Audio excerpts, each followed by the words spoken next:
আমরা একটু উত্তরা বিএনএস এলাকার খবর নিয়ে আসি। ছাত্র আন্দোলনের সময় সব ধরনের হত্যার প্রতিবাদে ছাত্র জনতার গণমিছিলের খবর জানাতে উত্তরার বিএনএস এলাকা থেকে যুক্ত হচ্ছে সহকর্মী হাবিব রহমান। চলে যাচ্ছে হাবিবের কাছে। হাবিব, গণমিছিল শুরু হওয়ার কথা রয়েছে, জুমার নামাজও শেষ হয়েছে, শুরু হয়েছে কিনা জানাবেন এবং সার্বিক পরিস্থিতি জানান।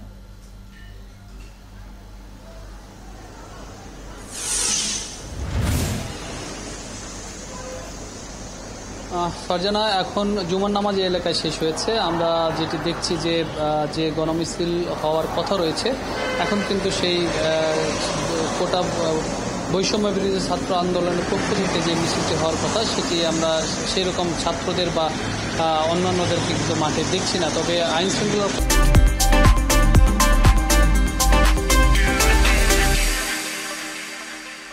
বাহিনীর উপস্থিতি এখন আমরা দেখছি একেবারে কড়া পহরার মধ্যে রয়েছে। পাশাপাশি সকালে কিন্তু আমরা দেখেছি যে উত্তরা মডেল কলেজের যারা শিক্ষার্থী রয়েছিল, তারা কিন্তু শিক্ষার্থী, অভিভাবক এবং শিক্ষক, তারা কিন্তু সকালে এই যে হত্যাকাণ্ড এবং ছাত্রদেরকে যেভাবে আটক করা হচ্ছে এর প্রতিবাদে তারা কিন্তু একটি বিক্ষোভ সমাবেশ করেছেন এবং সকল ছাত্র যাদেরকে আটক করা হয়েছে তাদের মুক্তি দাবি করেছেন এবং ছাত্রদেরকে যেন হয়রানি করা না হয় সেই বিষয়ে কিন্তু তারা বলছেন। আমরা দেখলাম কিছুদিন আগেই এখানে কিছু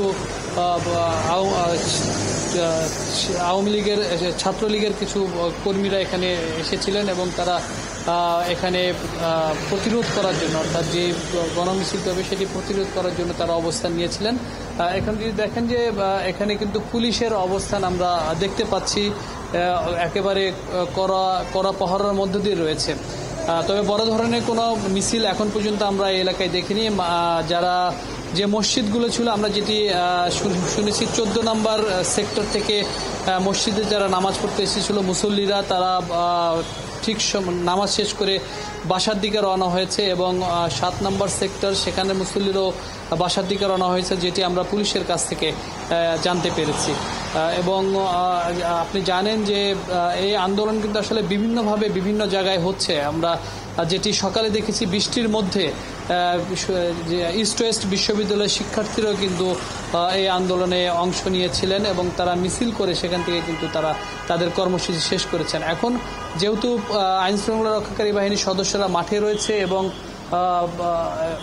অন্যান্য সংগঠন, বিশেষ করে সরকারের ছাত্রলীগের পক্ষ থেকে আমরা একটি দলকে দেখছি এখানে অবস্থান নিয়েছে। কাজেই যারা এই গণমিছিলটি করার ঘোষণা দিয়েছিলেন তারা এখন মাঠে নামবেন কিনা সেটি আসলে দেখবার বিষয়। কারণ যেহেতু এখন নানা কারণে স্কুল কলেজ বন্ধ থাকার কারণে তারা একত্রিত হওয়ার সুযোগটি পাচ্ছেন না, সেক্ষেত্রে তারা কিভাবে এই আন্দোলনটি চালিয়ে যাবেন সেটি কিন্তু আসলে সময়ের বিষয়, দেখবার বিষয়। হাবিব, আপনি খবর রাখতে থাকুন।